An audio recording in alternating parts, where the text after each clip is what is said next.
ქალებზე რომ ამბობენ, ფულს გაყვაო. აი მდიდარ კაცს რო გაყვება ცოლად რა. ფულს კი არ გაყვა. შემდგარ ჩამოყალიბებულ კაცს გაყვა. და არანაირ მნიშვნელობა რა აქვს ახლა ის ფული იმ კაცმა საიდან იშოვა. მოიპარა, წაართვა, მოატყულა თუ პატიოსანი შრომით იშრომა, არანაირ მნიშვნელობა რა აქვს. ეგ სულ სხვა განხილვის თემა.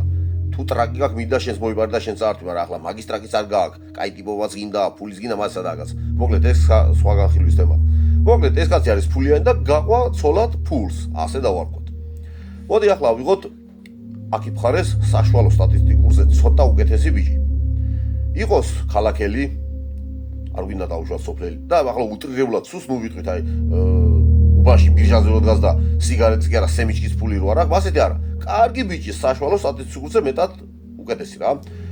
იყოს უმაღლეს განათლებით, თავისი პროფესიით დასაქმებული, ახლა ზოგიერთი უმაღლეს ამთავრებს და ვერ მუშაობს თავისი პროფესიით და ზოგი მშენებლობაზე მუშაობს, ზოგი დისტრიბუციაში, მაგრამ მოგ და არ გვინდა ეგ.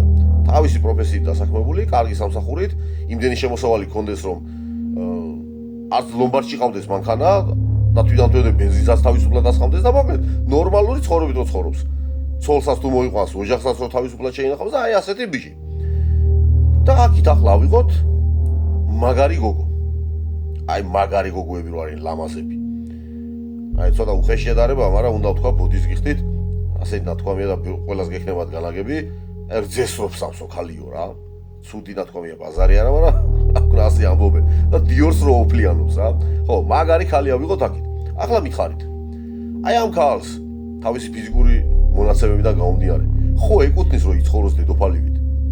რომ მოუნდეს ახლა ამ ქალს პარიზში დასვენება, მაგარ ზღვის კურორტებზე დასვენება. ეს რო იქნება ეს საშუალო სტატისტიკურიზე ცოტა უკეთესი ბიჭი მისი ქმარი. ეს ბიჭი ამას ხო სესხის გარეშე ვერ შეძლებს. კი ოჯახში შეინახავს, მაგრამ სესხის და ხლაფორდის გარეშე ამას ხო ვერ შეძლებს. აი ეს ქალი იმას ხო ვერ იგულავებს, რამდენსაც ფულიან კაცს რო გაყვება ცოლად. და ახლა ვისაც გული გწყდება ძმაო და მაგარი ტიპობა გინდა და მაგარი ტიპები ხართ, მაგრამ ფული არ გავთ. მიდით აბა თუ ტრაგი გავთ, აი დიდარი კაცები რო არიან და ფულის გამო რო გაყვენ ის ლამაზი ქალები, მიდით აბა გახდით მაგათი საყვარლები მაშინ. თუ ძალიან გული გტივათ. მაგასაც ტრაკი ხო უნდა. ხო და მოკლედ ვაფშე არ ვამტყუნებ ქალბატონებო, მე თქვენ ვაფშე არ გამტყუნებ და მესმის თქვენი, ვინც ასე თქვა წყალებში ფულს გაყებით. იმსახურებ თქვენ კაი ცხოვრებას და ბაზარი არა. აი უკრაინის ომი რო დაიწყო. კი ეგეც უნდა ვთქვა რა. და სლავი ხალები რო შემოვიდა საქართველოში, რუსების და უკრაინელების.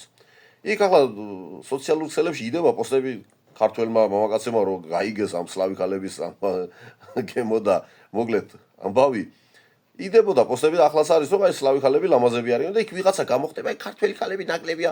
არა ბაზარი არა, ქართველ ხალზე ლამაზი რომელიერია, მაგრამ ვისია ეს ლამაზი და მაგარი ქართველი ხალები? ხო იმ დიდრებისა ჩვენი რიგითი ადამიანების ხო არა?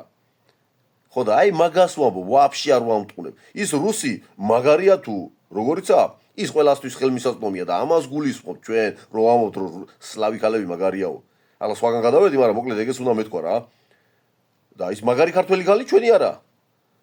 აი დიდარი ხალხისა და აი ეს რო დიდარისა, აი ვაფშე არა მაგაში არაფერი სასიცხვილო და გასამტყუნებელი. და ვიც თავი იცანით ახლა ამ ჩემს სიტყვებში, ქართველო ხალბატონებო და თქვენ ფულის გამო გაყევით იმ კაცს. აი ვაფშე არ გიმტყუნებ. ძალიანაც კაი. იმსახურებთ კაი ცხოვრებას და კაის არა, მაგარ ცხოვრებას და ღმერთმა შეგარგოთ. აი ეს ამ ვიდეოს მსგავსი შინაარსის ვიდეო მე ადრეს მაქვს ჩანაწერი, ოღონდ იქ კაცებს ვისავდი, ახალგაზრდა გოგოები რომ აყავთ 20-15 წლის უმცროსები და იგივე შინაარსს ვამბობ თითქმის, მაგრამ მოკლედ ცოტა სხვაობა. აპინული მაქვს ზილის ფონზე მაქვს ეგ ჩაწერილი. ახლა ვისაც თუ გონია მე რომ დიდარი ვარ და ვიღაცას თავზე კონსულსმე არაფერი მდიდარია რომ რაღაცა ერთი ტრაქტორისტი კაცი ვარ. მე უბრალოდ რეალობას უყურებ. ის ქალები, რომელიც ფულის გამო ირჩევენ ქმრებს, საერთოდ არ არიან მტყუანები და საერთოდ არის ამაში სასიცხვილო არაფერი. შეგარგონ ღმერთმა.